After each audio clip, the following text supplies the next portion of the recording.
வணக்கம் பவித்ரா.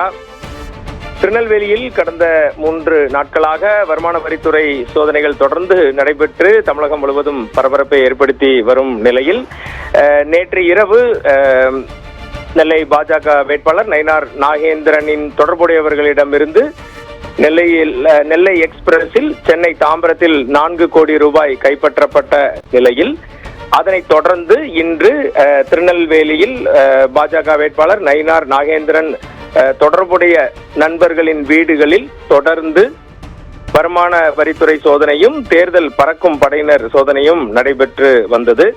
இதன் அடிப்படையில் இன்று திருநெல்வேலி நகரம் பாஜக வேட்பாளர் நயினார் நாகேந்திரனின் நண்பர் என்று சொல்லப்படும் ஒரு தனியார் மருத்துவமனையைச் சேர்ந்த மேலாளர் ஒருவரது வீட்டில் தேர்தல் பறக்கும் படையினர் திடீர் சோதனை செய்து 2 லட்சம் ரூபாய் பணம், பிறகு சில துணி மணிகள், வேஷ்டி, மதுபானம் கைப்பற்றப்பட்டுள்ளதாக நமக்கு தகவல் தெரிவிக்கப்பட்டுள்ளது.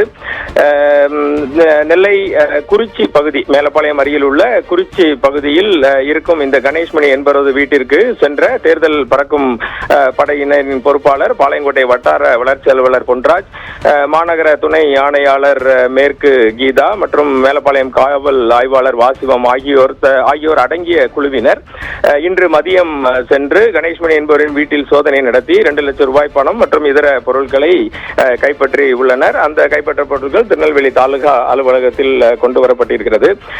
இது தவிர மிக அண்மை செய்தியாக நயினார் நாகேந்திரனின் உணவகம் என்று அறியப்படும் நெல்லை வண்ணாரப்பேட்டையில் உள்ள லட்சுமி காயத்ரி என்ற உணவகத்திலும் 3 லட்சம் ரூபாய் வரை பணம் கைப்பற்றப்பட்டதாக அண்மை தகவல் வெளியாகி உள்ளது.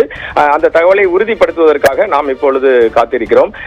நெல்லை மற்றும் சென்னையில் அரசியல்வாதிகள், குறிப்பாக பாஜக வேட்பாளர் நயினார் நாகேந்திரன் தொடர்புடைய இடங்களில் தொடர்ந்து நடைபெற்று வரும் வருமான வரி சோதனை தமிழகம் முழுவதும் மற்றும் நெல்லையிலும் மிக பெரும் பரபரப்பை ஏற்படுத்தியுள்ளது. பவித்ரா.